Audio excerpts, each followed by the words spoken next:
ಶಬ್ದಾದಿಭ್ಯಂತ ಪ್ರತಿಷ್ಠಾನಾನ್ ನೀತಿಚಿಹ್ನ ತಥಾ ದೃಷ್ಟ್ಯುಪದೇಶಾದ್ ಅಸಂಭವಾತ್ ಪುರುಷವಿಧಮಪಿ ಚೈನಮಧೀಯತೆ. ಓಂ. 1ನೇ ಅಧ್ಯಾಯದ 2ನೇ ಪಾದದ 26ನೇ ಸೂತ್ರ. ಅದರ ತತ್ವಪ್ರದೀಪವನ್ನು ನಾವೀಗ ನೋಡ್ತಾ ಇದ್ದೇವೆ. ತತ್ವಪ್ರದೀಪದಲ್ಲಿ ಛಾಂದೋಗ್ಯ ಉಪನಿಷತ್ ಭಾಷ್ಯದ ಶ್ಲೋಕಗಳು, ವೈಶ್ವಾನರ ಇತ್ಯಾದಿ ಸುತೇಜ ಇತ್ಯಾದಿ ಶಬ್ದಗಳ ಅರ್ಥಗಳನ್ನು ಹೇಳುವ ಶ್ಲೋಕಗಳು, ಅವುಗಳನ್ನು ನೋಡಿದ್ದೇವೆ. ಮತ್ತೆ ಕೊನೆಯ ಒಂದು 3-4 ವಾಕ್ಯಗಳು ಅದರಲ್ಲಿ ಉಳಿದಿವೆ. ಪಾದೌ ಭಗವತೋ ವಿಷ್ಣೋ ಪೃಥಿವ್ಯಾಶ್ರಯ ಏವಚ. ಇಲ್ಲೇನು ಬಂದಿದೆ, ಇದು ಕೂಡ ಆ ಛಾಂದೋಗ್ಯ ಭಾಷ್ಯದ್ದೇ ಶ್ಲೋಕ. ಈಗ ನಾವೇನು ಹಿಂದೆ 5 ಶ್ಲೋಕ ನೋಡಿದ್ದೇವೆ, ಅದರದ್ದೇ ಮುಂದುವರಿಕೆ ಅದು. ಇತ್ಯಾದ್ಯಾಯಾಮ್ ವೈಶ್ವಾನರ ವಿದ್ಯಾಯಾಮ್ ವಿಭಿದ್ಯ ನಿವೇದ್ಯತೆ. ಇದೇ ಮೊದಲಾದ ವೈಶ್ವಾನರ ವಿದ್ಯಾ ಅಂದರೆ ವೈಶ್ವಾನರನನ್ನು ಪ್ರತಿಪಾದನೆ ಮಾಡುವ ಛಾಂದೋಗ್ಯ ಉಪನಿಷತ್ತಿನ ಭಾಗ. ಅಲ್ಲಿ ವಿಭಿದ್ಯ ಪ್ರತ್ಯೇಕವಾಗಿ ಒಂದೊಂದು ಹೆಸರಿನ ಅರ್ಥವನ್ನು ಅಲ್ಲಿ ಹೇಳಿದ್ದಾರೆ. ನಿವೇದ್ಯತೆ, ವರ್ಣ್ಯತೆ ಅಂತ ಅರ್ಥ. ಮುಂದೆ ಭಾಷ್ಯದಲ್ಲಿ ಯಸ್ಮಾದ್ಯಜ್ಜಾಯತೆ ಚಾಂಗಾತ್ ಅಂತ ಕೊನೆಯ ಒಂದು ಶ್ಲೋಕ ಇದೆ. ಇದು ಬೃಹತ್ ಸಂಹಿತಾದ ಶ್ಲೋಕಗಳಿವೆ. ಅದರಲ್ಲಿ 2ನೇ ಶ್ಲೋಕ, ಯಥಾಹಿ ಪೌರುಷಂ ಸೂಕ್ತಂ, ಇದು ಬೃಹತ್ ಸಂಹಿತಾದ್ದು. ಯಜ್ಜಸ್ಮಾಜ್ಜಾಯತೆ ಚಾಂಗಾತ್ ಅನ್ನೋದು ನಾರದ ಪುರಾಣದ ಮಾತು, ಬೃಹತ್ ಸಂಹಿತಾದಲ್ಲ. ಅದನ್ನ ವ್ಯಾಖ್ಯಾನಿಸ್ತಾ ಇದ್ದಾರೆ ತ್ರಿವಿಕ್ರಮ ಪಂಡಿತರು. ಯಜ್ಜಸ್ಮಾದ್ ಯತ್ ಅಂತಿಲ್ಲ, ಯಸ್ಮಾತ್ ಅಂಗಾತ್ ಯಜ್ಜಾಯತೆ, ಅಲ್ಲಿ ತಿದ್ದುಕೊಳ್ಬೇಕು, ಯಜ್ಜಾಯತೆ ಅಂತ ಆಗಬೇಕು. ಒಂದು ಜ ಬಿಟ್ಟು ಹೋಗಿದೆ. ಯಸ್ಮಾತ್ ಅಂಗಾತ್, ಯಾವ ಅಂಗದಿಂದ, ಯತ್ ಯಾವ ದೇವತೆ ಅಥವಾ ಯಾವ ತತ್ವ, ಜಾಯತೆ ಹುಟ್ಟುತ್ತದೋ, ಯದ ಆಶ್ರಿತ್ಯ ತಿಷ್ಠತಿ, ಆ ತತ್ವ ಯಾವ ಅಂಗವನ್ನು ಅವಲಂಬಿಸಿ ನಿಲ್ಲುತ್ತದೋ ಸೃಷ್ಟಿಯಲ್ಲಿ, ಯತ್ರ ಚ ಲೀಯತೆ, ಎಲ್ಲಿ ಅದು ಹೋಗಿ ಲೀನ ಆಗ್ತದೋ,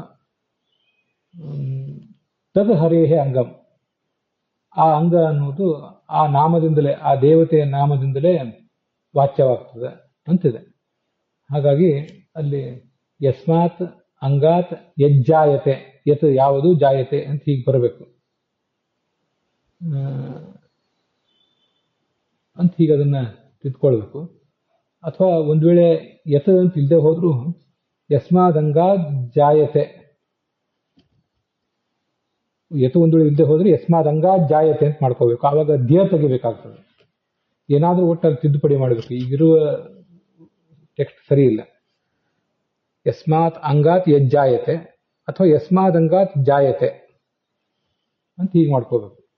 ಅದರಲ್ಲಿ ಯಸ್ಮಾತ್ ಅಂಗಾತ್ ಯತ್ ಜಾಯತೆ ಅಂತ ಮಾಡುವುದೇ ಹೀಗೆ ಮಾಡುವುದೇ ಯೋಗ್ಯ.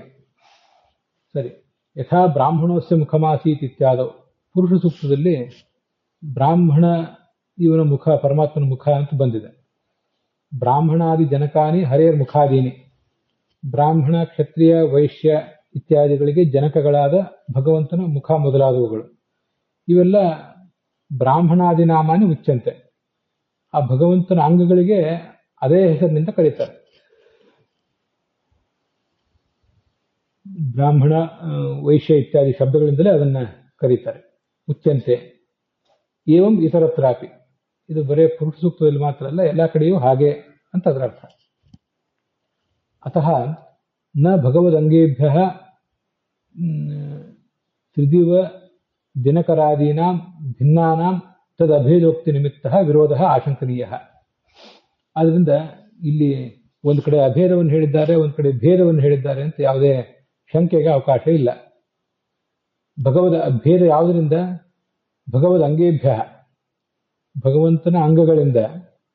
ಭೇದ ಯಾವುದಕ್ಕೆ ಅಂದರೆ ತ್ರಿದಿವ ದಿನಕರಾದೀನ, ಭಗವಂತನ ಅಂಗದಿಂದ ಹುಟ್ಟಿದ್ದು ಆ ಒಂದು ಲೋಕ, ಹಾಗೇನೆ ಆಯಾ ದೇವತೆ. ತ್ರಿದಿವ ಅಂದರೆ ಸ್ವರ್ಗ, ದಿನಕರ ಅಂದರೆ ಸೂರ್ಯ. ಇವರೆಲ್ಲರೂ ವಸ್ತುತಃ ಭಿನ್ನರೇ. ಭಿನ್ನಾನಾಂ ಅಂದರೆ ವಸ್ತುತಃ ಭಿನ್ನಾನಾಂ, ತದ್ ಅಭೇದೋಕ್ತಿ ನಿಮಿತ್ತ ವಿರೋಧ ನ ಆಶಂಕನೀಯ. ವಸ್ತುತಃ ಭಿನ್ನರಾಗಿದ್ರೂ ಕೂಡ ಕೆಲವು ಕೂಡ ಅಭೇದ ಕೇಳಿ ಬರ್ತಾ ಇದೆಯಲ್ಲ, ಆದ್ರಿಂದ ಭೇದದ ಹೇಳಿಕೆಗೂ ಅಭೇದದ ಹೇಳಿಕೆಗೂ ವಿರೋಧ ಬಂತಲ್ಲ ಅಂದ್ರೆ ಇವನ್ ವಿರೋಧ ನ ಆಶಂಕನೀಯ. ಈ ವಿರೋಧವನ್ನ ಪ್ರಶ್ನೆ ಮಾಡಬಾರ್ದು, ಆ ವಿರೋಧ ಇದೆ ಅಂತ ಚಿಂತೆ ಮಾಡಬಾರದು. ಯಾಕೆಂದ್ರೆ ಉಕ್ತ ಭಂಗ್ಯ ತದಭಾವಾತ್ ತದಭಾವಾತ್ ವಿರೋಧ ಅನ್ನೋದು ಇಲ್ಲವೇ ಇಲ್ಲ. ಯಾಕೆಂದ್ರೆ ಉಕ್ತ ಭಂಗ್ಯ ಅದು ಹೇಗೆ ವಿರೋಧ ಪರಿಹಾರ ಮಾಡಬೇಕು ಅನ್ನೋದು ನಾವು ತೋರಿಸಿದ್ದೀವಿ. ವಸ್ತುತಃ ಇರೋದು ಭೇದವೇ. ಅಭೇದ ಇದೆ ಅಂತ ಹೇಳ್ತಾರೆ. ಯಾಕೆಂದ್ರೆ ಅದು ಔಪಚಾರಿಕವಾದ್ದು. ಆಯಾ ಅಂಗಕ್ಕೆ ಅದು, ಆಯಾ ಲೋಕಕ್ಕೆ ಮತ್ತು ಆಯಾ ದೇವತೆಗೆ ಅದು ಜನಕ ಮತ್ತು ಅವನ ಸ್ಥಿತಿಗೆ ಕಾರಣ, ಅವನ ಲಯಕ್ಕೆ ಕಾರಣ. ಆದ್ರಿಂದ ಹೀಗೆ ನಾವು ಅಭೇದದ ಮಾತನ್ನು ಹೇಗೆ ಹೊಂದಿಸಬೇಕು ಅಂತ ತೋರಿಸಿದ್ದೀವಿ. ಇದೇ ಉಕ್ತ ಭಂಗಿ ಅಂದ್ರೆ ಶೈಲಿ, ಒಂದು ರೀತಿ. ಆದ್ರಿಂದ ತದಭಾವ ವಿರೋಧ ಅನ್ನೋದು ಇಲ್ಲವೇ ಇಲ್ಲ ಅಂತ ಅಭಿಪ್ರಾಯ. ಅಲ್ಲಿಗೆ ತತ್ವ ಪ್ರದೀಪದ ಈ ಭಾಗ ಸಮಾಪ್ತ ಆಗಿದೆ.